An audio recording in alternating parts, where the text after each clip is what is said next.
Assalamualaikum warahmatullahi wabarakatuh and hi. Welcome to our video presentation for STA344. I am Arisha Kistina binti Wan Azma Zulwaha and my group members are Narin Alisa binti Suhairul Adli, Nur Laila Khalila binti Saiful Azhar, Amir Irfan bin Suhaimi and Muhammad Firman Shahmi bin Muhammad Rizwan. Now, I will explain about our problem statement. Firstly, many higher education students still face academic performance challenges, which may affect their future career opportunities, well-being, and personal development. Secondly, factors such as self-efficacy, time management, and sleep quality may influence students' academic performance, but their effects specifically among higher education students are not yet fully understood. Thirdly, there is limited research on whether academic performance differs between male and female students in higher education. Last but not least, without a clear understanding of the key factors affecting academic performance, universities may find it difficult to provide effective support to help students improve academically. For our research objectives, the first one is to determine whether there is a significant difference in academic performance between male and female students in higher education. The second one is to examine the influence of self-efficacy, time management, and sleep quality on students' academic performance in higher education. Hi, my name is Laila. This slide shows the demographic profile of respondents. A total of 165 students participate in this study. Most respondents were female with 64.8%, while 35.2% were male. The majority were aged between 20 to 21 years old, accounting for 59.4%. In terms of faculties, the largest group came from Faculty of Business and Management with 38.8%, followed by Faculty of Science, Computer and Mathematics with 21.2%, with smaller representation from other faculties. Most respondents were in Part 4. Nearly half had a GPA between 3.5 and 4.0, indicating a strong academic performance. Hello everyone, my name is Rin and I will explain about linearity based on the table given. The significant linear association found on Pearson correlation for each variable. For Pearson correlation score between self-efficacy and academic performance with correlation coefficient 0.5726 with p-value less than 0.000 indicating strong positive correlation. Time management and academic performance have correlation coefficient 0.4932 with p-value less than 0.000 which also indicating strong positive correlation. However, there is no significant linear association was found for sleep quality and academic performance since the output shows correlation coefficient negative 0.0326 with p-value 0.6996 which indicating weak negative correlation. This section presents the normality test using a normal QQ plot. The data are largely follow the diagonal line, indicating the variables are approximately normally distributed. Although there are slightly deviation in details, these are minimal and not severe. Therefore, the normality assumption is satisfied and the data are suitable for multilinear regression analysis.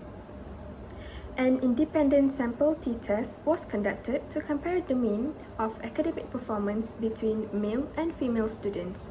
The results showed no statistically significant difference between the two groups where f-value is 0.615, t-value is equal to 1.21, and a p-value of 0.8044.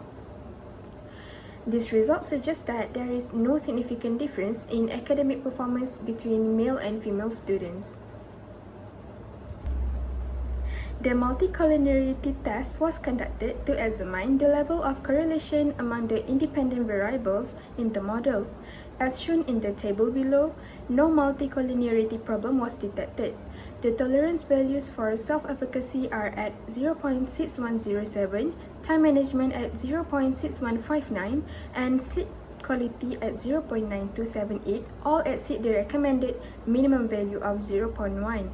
In addition, the VIF values of 1.6375, 1.6235, and 1.0778 are well below the cutoff value of 10.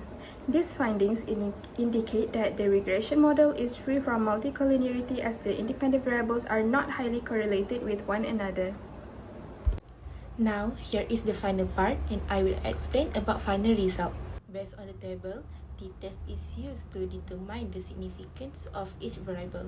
Based on significant row, there is only one variable with significance 0.000, which indicates that self-efficacy have strong impact on academic performance, while sleep quality have low impact on academic performance since the significance is 0.031. That's all from me.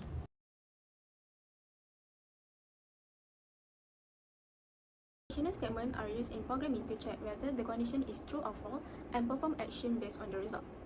The main statements used are if, else, or if else. The if statement are to check condition.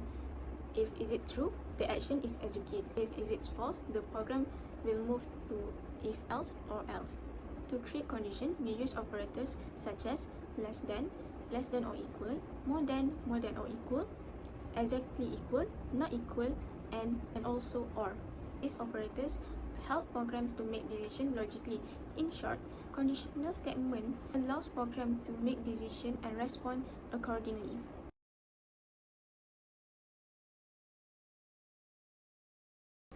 Hello everyone, I am Rin and I'm back again to explain how conditional statements work in R. We use general structure when we want R to make decision. Now, I will explain about if statement. You need to think of it like asking a question. If the answer is true, R will run the command, and if the answer is false, nothing happens. As the example given, if someone's age is 20, R will print yes, she is, because the condition is true. But if the condition is false, nothing happens. Moving on, I will explain to you the general structure of the else statement in programming. An if-else statement is used to make decisions. It allows the program to choose between two actions based on whether a condition is true or false. First, we start with the if statement. Inside the parentheses, we place a logical condition. If this condition evaluates to true, the commands inside the if block will execute. If the condition is false, the program will skip the if block and move to the else statement. The else block contains commands that will run only when the condition is false. So in simple terms, if runs when the condition is true, while else runs when the condition is false. Now, looking at the example on the slide, the variable gender is set to male. The program checks the condition if gender is equal to female.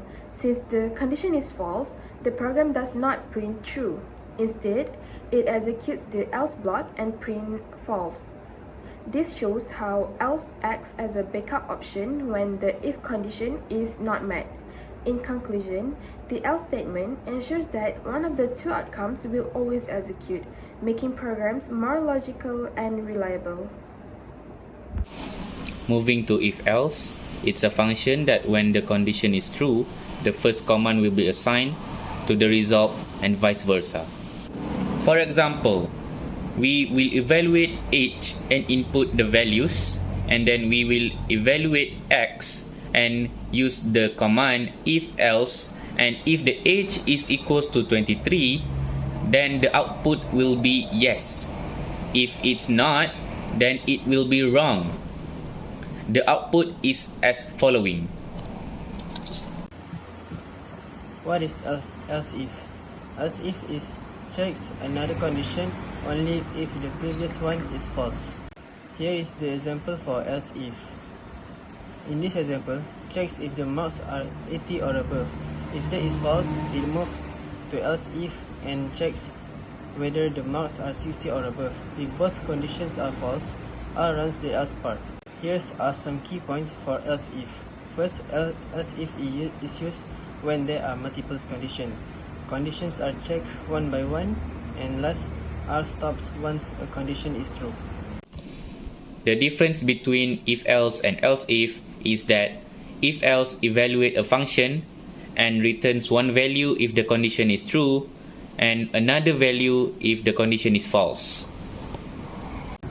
Next, for the else if, test two or more possible outcomes in a step-by-step manner. If If condition is false, the program proceeds to check the else if condition.